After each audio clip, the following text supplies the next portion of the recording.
With schedule planning for next year coming up soon, it's time to talk about what the actual ideal AP plan for high school is. While every school doesn't offer every single AP class possible, it's still a good idea to plan out which classes will benefit you the most while maintaining a good, healthy schedule. So today, I'm going to break down the best AP classes to take in each grade, freshman, sophomore, junior, and senior year of high school, based on workload, difficulty, college credit, and honestly, your sanity. Starting off with freshman year, this year is going to be a bit different for everybody. And with the main reason being that most schools don't even let you take an AP class this early yet.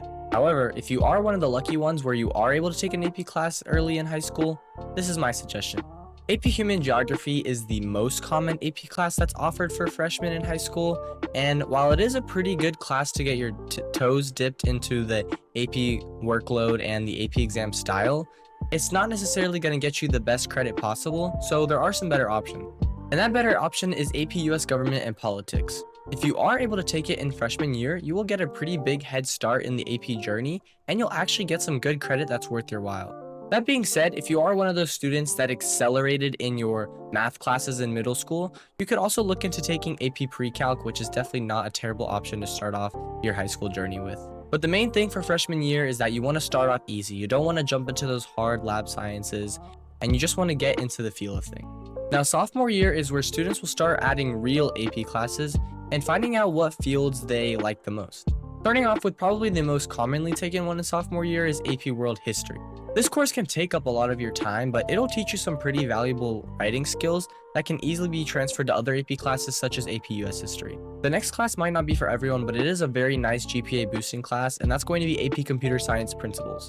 If you have any interest in coding whatsoever, I would try to fit this class into your schedule because it just provides a really nice intro to coding, and again, it's a very easy course.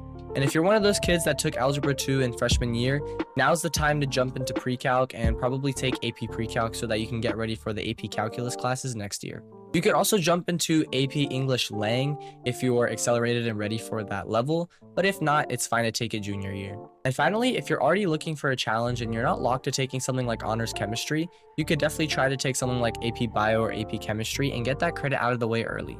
Really quickly, some extra classes that you might want to sprinkle in for like extra credit is AP Seminar, AP Psychology, or any of the AP languages if you're really comfortable in them.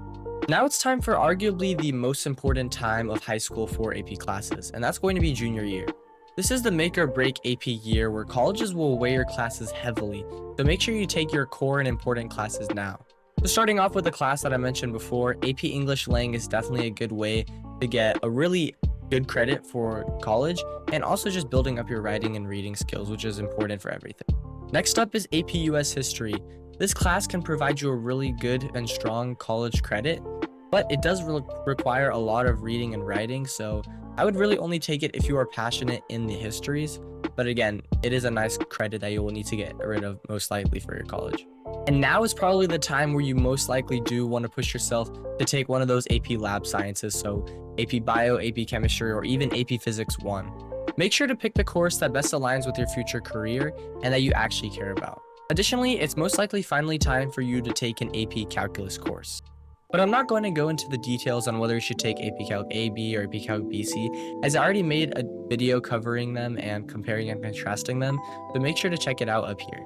Oh, and last but not least, if you already took AP Computer Science Principles before, then you should probably look into taking AP Computer Science A, as it'll further build your coding skills and it also gets you some nice college credit. Junior year is all about mixing challenge with sanity. While it's going to be a hard year and probably your toughest one throughout high school, make sure you don't overdo yourself. Finally, senior year is your chance to take the AP classes that will most apply to your major, or the classes that your college will accept and you can use to easily get rid of some core requirements. So this can include AP English Literature, AP Bio, AP Chemistry, AP Physics C, Mechanics, E&M, and the AP Calculuses if you haven't already dealt with them before. Now on the side, I do really recommend that you get rid of your government and economics credits, which you should do by taking AP US Government and Politics and the AP Macro and Microeconomics. Make sure to watch our video on the AP Macro and Micro classes up here if you haven't already, so you can get a better grasp on those courses. And of course, you can sprinkle in some extra classes like AP Environmental Science or any of the AP Arts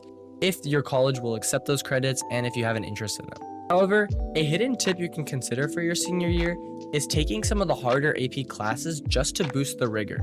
One important factor in college decisions is how hard are the classes the student is taking and what kind of grades are they getting. But in senior year, colleges won't actually be able to see the grade aspect from your classes, and they'll only see the rigor and the difficulty of the classes you're taking, so the grades won't actually matter that much. But obviously, at the end of the day, this is not the best decision you can make when planning your classes for senior year, since getting that AP credit and doing well in your classes will still help you out a lot in the long run, getting that college credit out of the way. So that's going to be the ideal 4-year AP plan in high school. Start simple, build steadily, and then make your way to take those classes that actually relate to your major. Remember that the right AP schedule isn't about taking as many AP classes as possible. It's actually about choosing the classes that make you smarter and more prepared for college. And most importantly, make sure you balance yourself. While taking as many classes as possible in theory would get you a lot of college credit, if you're not actually doing well in those classes because you're overwhelmed, then you're not going to get the credit at the end of the day. Oh, and one last quick thing. If you find that you really want a specific AP class, but your school doesn't offer it, then self-studying just the AP exam is also another way to get that credit done. And while it will require a lot of work, it's definitely doable for some of these courses. Well, that's going to be it for me. So if you enjoy this content and you find it very useful, make sure to like and subscribe so you can see more on this channel.